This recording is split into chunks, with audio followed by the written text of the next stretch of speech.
nos traen esta noche esta serie acerca de la historia de la iglesia.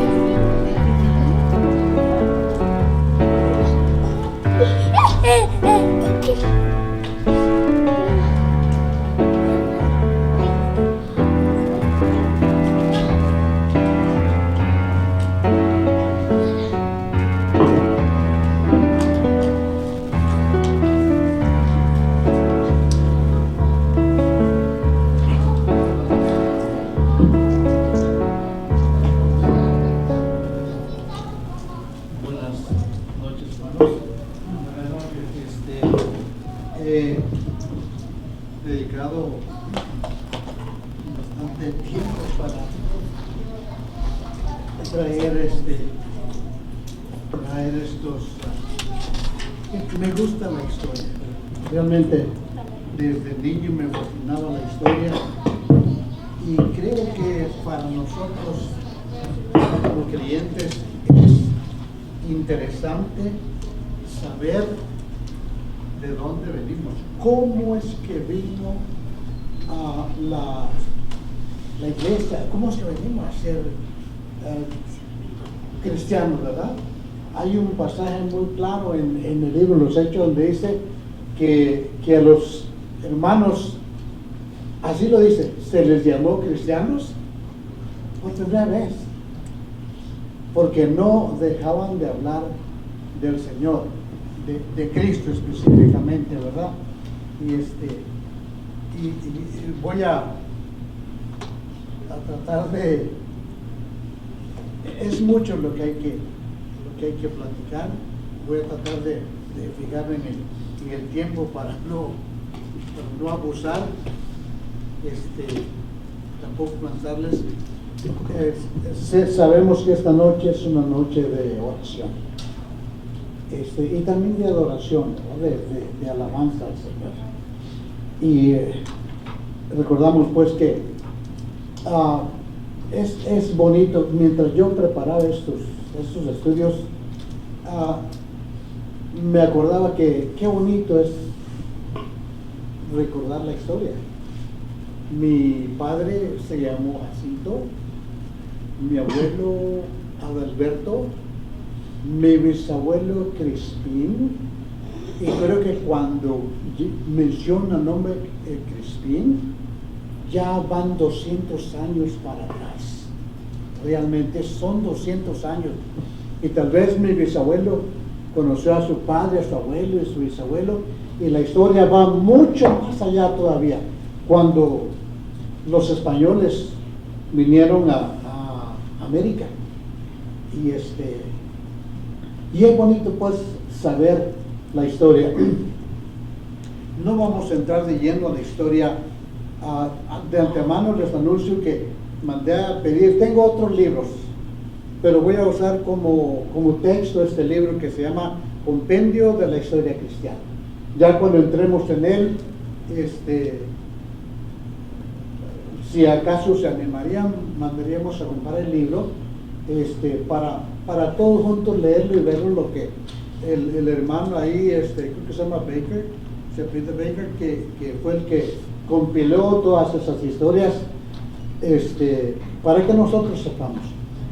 Y vamos como una lectura bíblica, busquemos en la epístola a los Gálatas, capítulo 4, y versículo 4 al 7, leeremos Gálatas 4 al 7. Y lo que quiero mencionar es que Pablo era muy consciente y enseñó a los hermanos realmente, ¿verdad?, lo que ellos tenían que aprender. Dice Gálatas 4:4, pero cuando vino, fíjese bien, hermano, el cumplimiento del tiempo, Dios envió a su Hijo nacido de mujer y nacido bajo la ley, para que redimiese a los que estaban bajo la ley, a fin de que recibiésemos la adopción de hijos. Por cuanto sois hijos, Dios envió a vuestros corazones el Espíritu de su Hijo, el cual clama Abba Padre. Así que ya no eres esclavo, sino hijo, y si hijo también heredero de Dios por medio de Cristo. Amado Dios, te ruego tu inspiración, tu bendición, para que algo de lo que he aprendido y quiero compartir traiga sentido a tus hijos esta noche. Padre amado, te lo suplico, en el nombre de Cristo. Amén. Como introducción, hermanos, dicen, y mandé a pedir el libro que traía todos los datos, han existido en el mundo de los que se conoce 22 religiones completamente diferentes la una de la otra desde el principio, ¿verdad? Hemos de recordar, por ejemplo, que la Biblia menciona a los egipcios. Si recuerdan ustedes haber leído o escuchado una de las costumbres que tenían los egipcios, era, yo no sé de dónde agarró la humanidad todo eso, agarraban una jovencita de 15 años y, ¿recuerden qué hacían? Los subían a la orilla del río Nilo para adorar a los cocodrilos porque pensaban que ellos eran dioses. ¡Bum! La lanzaban y se la comían. Esa era parte de su religión. Y no vamos muy lejos. Hace 600 años, los aztecas, esa es otra religión diferente, ¿verdad? Los aztecas hicieron sus ídolos y quién sabe de dónde sacaron esa idea, y a sus enemigos, y cuando no habían enemigos, de los mismos hijos del pueblo, agarraban a las señoritas, a las niñas de 12, 13, 14 años, la tiraban en una piedra, la abrían viva su pecho, le sacaban el corazón y lo ponían en el ídolo. Esa era la manera en que ellos, era una religión que ya murió. Esa, ninguna de las dos existe. Ahora, ¿habrán oído ustedes del hinduismo, del sikhismo, del confucianismo, de los mahometanos, del zoroastrismo, del budismo? Muchas religiones que son en su filosofía y teología completamente diferentes de la una a la otra. Ahora, el cristianismo, debemos recordar, hermanos, hemos de recordar eso, ¿verdad? Que la gente, o hemos de saber, ¿verdad? Que la gente, cuando el Señor vino, el mundo que no era judío, no tenían la menor idea de que había de venir un Redentor. Por eso, cuando Él vino y los primeros cristianos se dieron cuenta, ansiosos, hambriados y necesitados como es el ser humano, aceptaron muchos de ellos cuando vieron el cambio en los creyentes. Y así empezamos. Como digo, es un background, ¿verdad? Es un principio. El comienzo de un pequeño grupo en un pueblito pequeño de Judea. El cristianismo ha crecido y ha venido a ser la fe de millones de habitantes del planeta. En los últimos 500 años es que ha crecido y se ha extendido. Aproximadamente, según el historiador, la tercera parte del mundo ha venido a conocer la fe cristiana. Se ha extendido ancho y profundamente, y ha cimentado en más, y ha cambiado la vida de más personas que otras religiones que no tienen ese interés de promulgar, porque para muchas creencias la religión es solamente nacional, es solamente de su cultura, no incluye a otros pueblos, a otras lenguas. Ahora, en adición a esto, la comunidad cristiana ha experimentado un crecimiento y una madurez y una expansión, y eso es remarcable en la competencia con otras religiones o ideologías, porque hemos sido avanzando y se ha visto hemos tenido la fe cristiana, hablando en términos generales, una oposición a través de la historia por intelectuales y por políticos. Desde el principio hubo un hombre que se llamó Celsius, que vivió en el primer siglo, y él escribió en contra del cristianismo. Era un griego. Ustedes saben que todavía se conservan o se estudian o se aprenden de las creencias y de la filosofía griega. Y hubo un hombre que se llamó Celsius que escribió 100%, ahora ya no se hace, ¿verdad?, sino que predican esas religiones que existen, su creencia, pero él escribió abiertamente diciendo que esto que nosotros practicamos hoy y que practicaban en aquellos tiempos era falso, era mentira. Más adelante, lo que leí, vamos a ver algunas de las creencias. Hubo un hombre francés, si no me equivoco, Voltaire, que también se pronunció en contra de la fe cristiana. Hubo un filósofo alemán llamado Karl Marx que también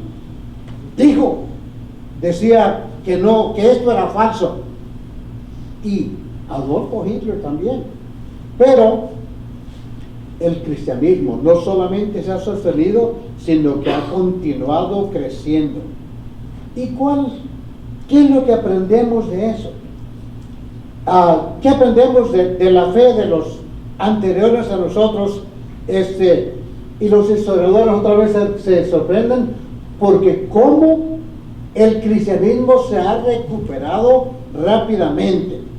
Entre las cosas más notables del crecimiento cristiano ha sido la habilidad de reformarse a sí mismo.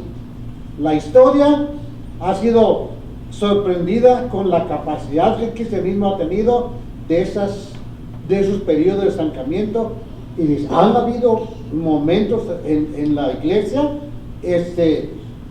que ha perdido, ¿verdad?, ha decaído, pero se ha reorganizado como un nuevo impulso. Se ha levantado, y estamos hablando de cientos de años atrás. ¿Y por qué se ha reavivado? Solo por el deseo de compartir las buenas nuevas de salvación y el perdón de pecados en el Señor Jesucristo. Este trabajo de evangelización ha sido impulsado por diferentes sociedades, por millones de sermones, por miles de predicadores, por sociedades misioneras sin ninguna restricción de denominación, solamente con el puro deseo de compartir el Evangelio. Finalmente, el cristianismo a través de las décadas y centurias ha sido producto de diferentes presiones que amenazaban su existencia. Ha habido periodos en que los creyentes han sido perseguidos con el único deseo de acabar con la fe. Pero eso, fíjese, en lugar de aminorar la fe o el crecimiento de la iglesia, ha sido capaz de hacer ajustes y cambiar situaciones sin alterar la esencia de su mensaje.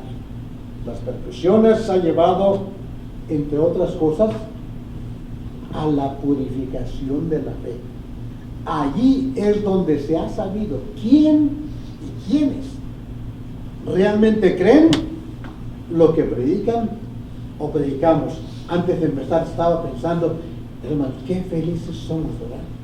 Que no tenemos vigilancia, que nadie nos dice no vayan o tienen que salir a tales horas porque no se les permite.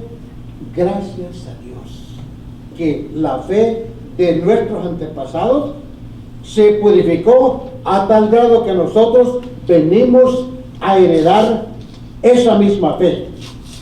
Ahora, la herejía y las aberraciones, porque dentro de la iglesia, recuerden que decía yo el otro día, y eso lo aprendí, lo leí, es verdad, porque leyendo, que muchas veces el deseo de poder, el deseo del dinero, dice, no sé si vieron ese chiste ahí en el Facebook, yo lo veo, no porque me interesa tanto los chistes, pero me divierto, y a veces veo cosas buenas. Dice, pusieron ahí, dice, se veo la fotografía, una cartera llena de billetes, y dice, si te encontraras esa cartera de billetes, ¿qué harías con ella? Uno dice, se lo entregaré inmediatamente porque esa pertenece al pastor.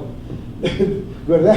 Hermanos, es un chiste, pero eso ha sido el motivo a veces de que la iglesia ha perdido la mirada, la fe, porque habiendo personas que solamente piensan en sí mismo y se olvidan de la necesidad o el llamado que ha hecho el Señor. Ahora, la herejía, dijimos, las aberraciones, ha llevado a aclarar las creencias, los ataques intelectuales nos han llevado al refinamiento a nuestras prácticas y enfoques.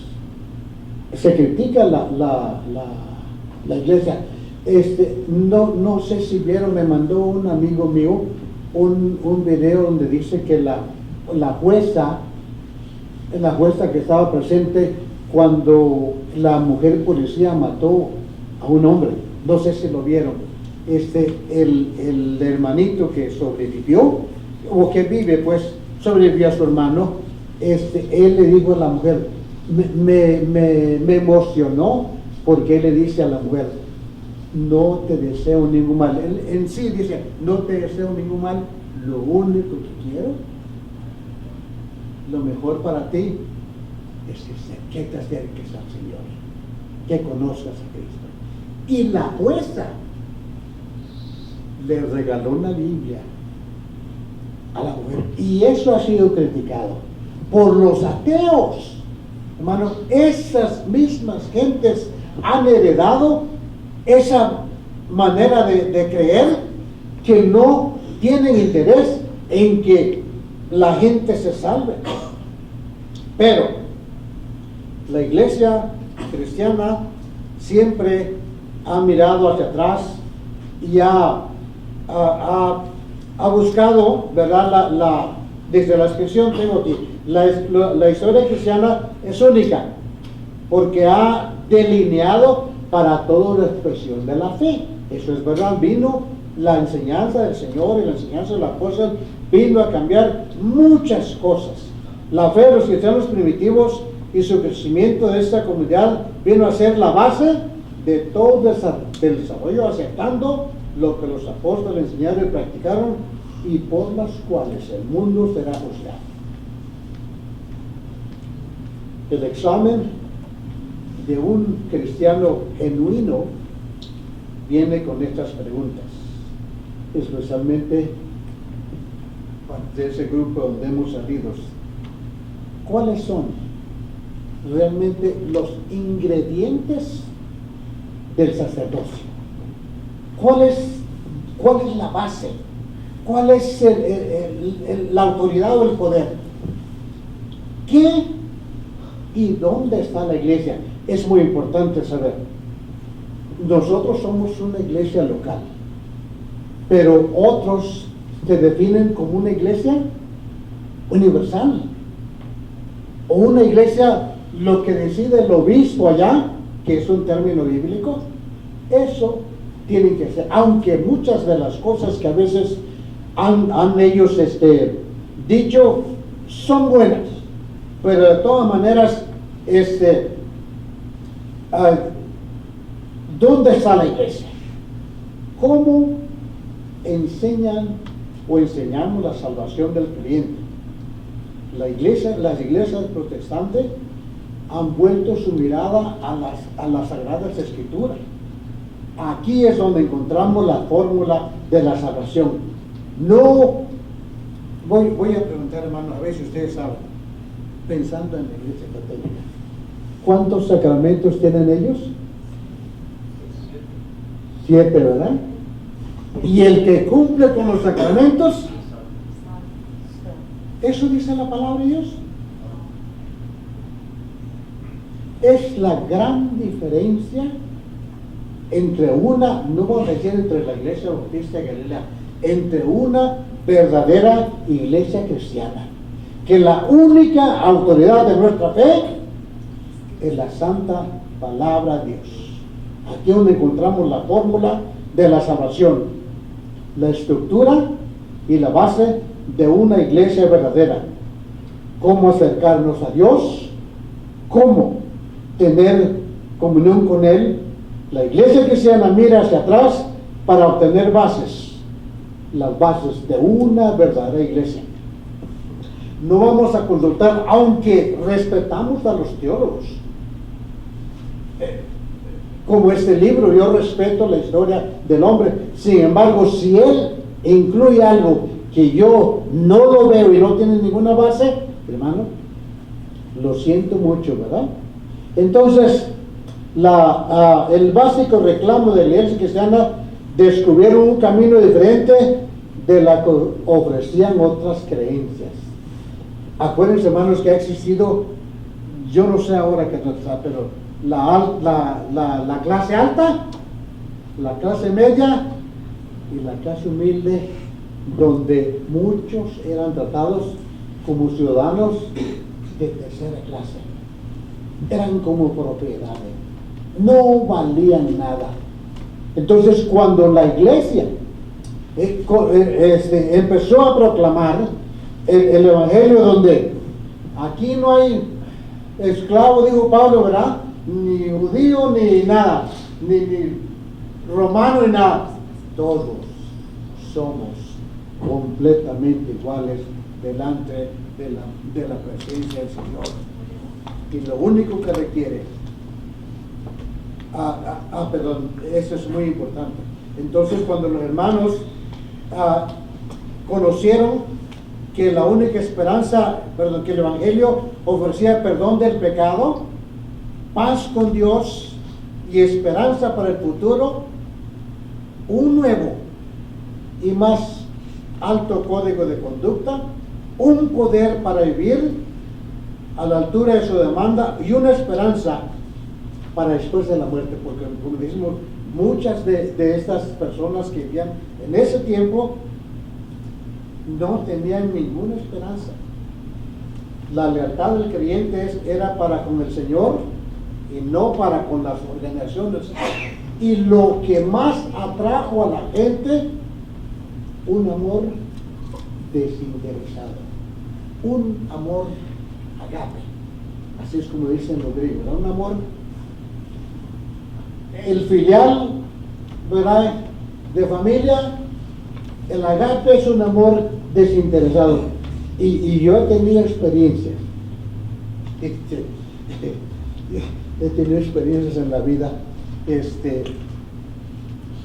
Tuve un problema bien serio, hermanos, allá en Nuevo México. Bien serio. Y no van a creer lo que pasó. No me lo van a creer. Fui a la cárcel. No le voy a detallar, pero fui a la cárcel. Por cierto que me dejaron salir porque se comprobó que yo era inocente. Y me estaban pidiendo un dinero de fianza. Un hermano de la iglesia presbiteriana llegó cuando supo que yo estaba en problemas, fíjese, llegó con el título de su propiedad y le dijo al juez: aquí está el título en mi casa para que dejen salir a mi hermano. Ni lo conocía yo al hermano, no lo conocía, ahí lo llegué a conocer. Ese día me llevó a su casa, cenamos con él, oramos, dimos gracias a Dios, hasta que finalmente tuve la orden que no me preocupara, que todo había sido un error y que no había sido mi culpa. Ese es el amor desinteresado, que aunque no nos conozcamos, hay un amor genuino, hermano. Hay un amor verdadero, ¿verdad? Entonces, los hermanos primitivos se preocupaban por otros antes que por ellos mismos. Muchos que se convirtieron al Señor fue por el amor precisamente que habían de los creyentes. Y tenemos el testimonio de Ananías y Zafira, ¿verdad? Dijo el apóstol Pedro, si no querían dar su propiedad, quédensela. No eran obligados. Pero ¿por qué mienten a Dios? Sin embargo, hubieron muchos que traían todo lo que tenían y lo ponían a los pies de los apóstoles. Eso fue un mensaje que la gente vio y que no pudieron negar. Su estilo de vida era radicalmente diferente. Fueron, como creyentes, excluidos del paganismo porque ya no iban de acuerdo con las religiones de ese tiempo, ¿verdad? Y cuando ellos rehusaron participar en la vida social, declinaron participar, los creyentes primitivos, ¿no? Declinaron participar en guerras, y cuando rechazaban el lujo o de adornos personales, fueron señalados como antisociales y fanáticos. Esa es una herencia que nosotros tenemos como creyentes, degradados, como dijimos, como inferiores, tratados como ciudadanos de tercera, cuarta o quinta clase, que no valían nada, porque no eran los primeros cristianos. Estamos hablando de la iglesia primitiva.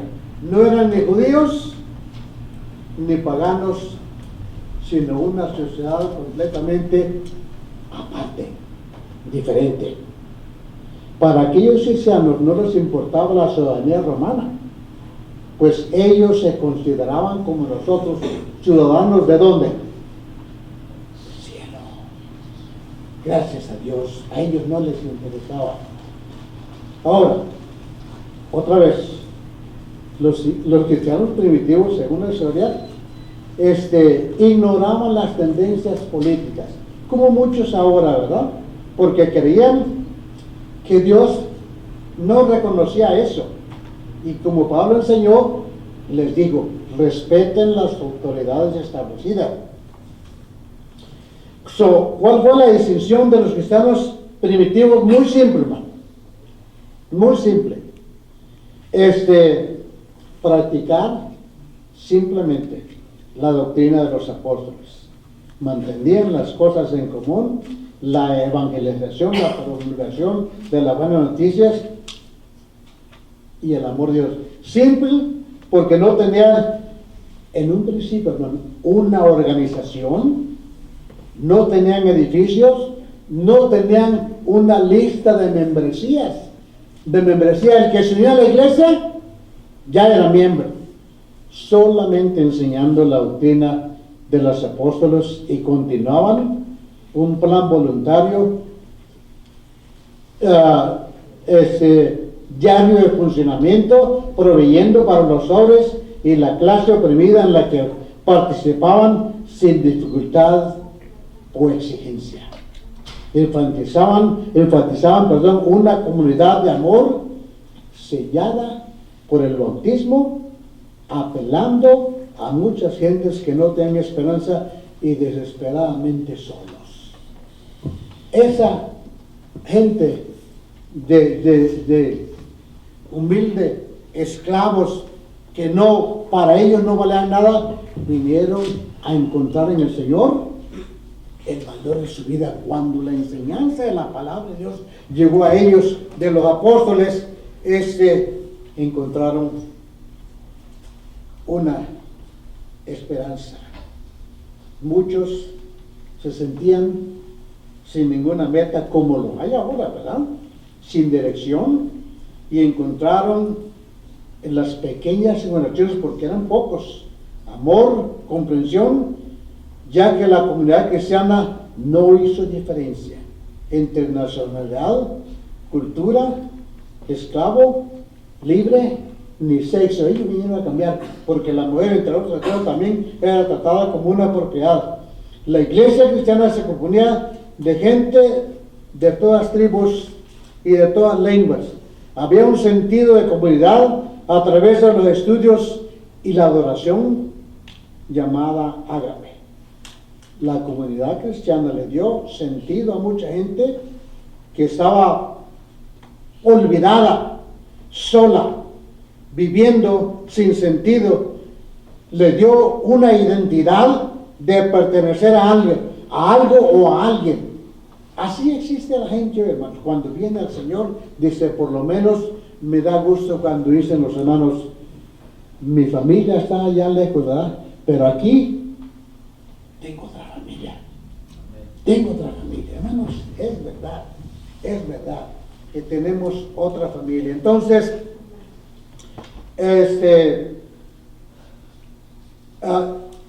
y también les dio el poder y el deseo de compartir, porque habían encontrado al Señor.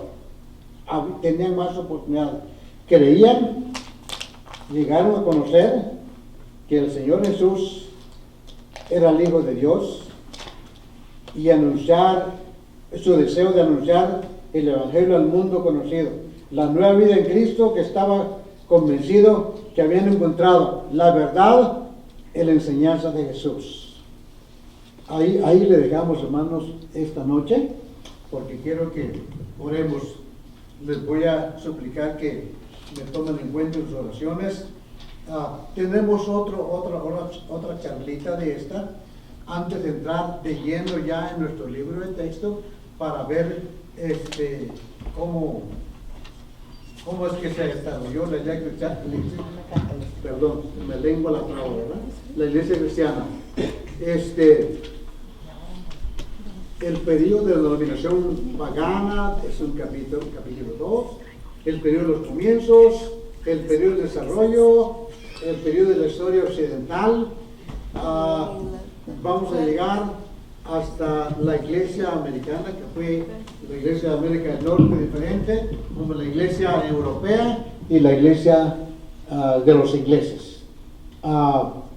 Hubieron varias reformas, de las cuales nosotros hemos heredado algunas costumbres y algunas cosas, y es interesante saber lo que dije al principio. Qué bonito es recordar la historia aún de nosotros, de nuestra familia, ¿verdad? Es bonito, y es bonito saber lo que al principio los hermanos tuvieron. Hubieron mucha oposición, pero lo que debemos saber es que el Señor tenía en sus manos el poder. Por eso quise leer Gálatas, donde dice, pero cuando vino el cumplimiento del tiempo, Dios envió a su Hijo. Habían miles, la gente que vino en el tiempo, que no tenían la menor idea de que iba a haber una Navidad, que iba a haber un Salvador, que iba a haber una esperanza. Y gracias a Dios lo encontraron, nos heredaron eso, y aquí lo tenemos. Dios les bendiga.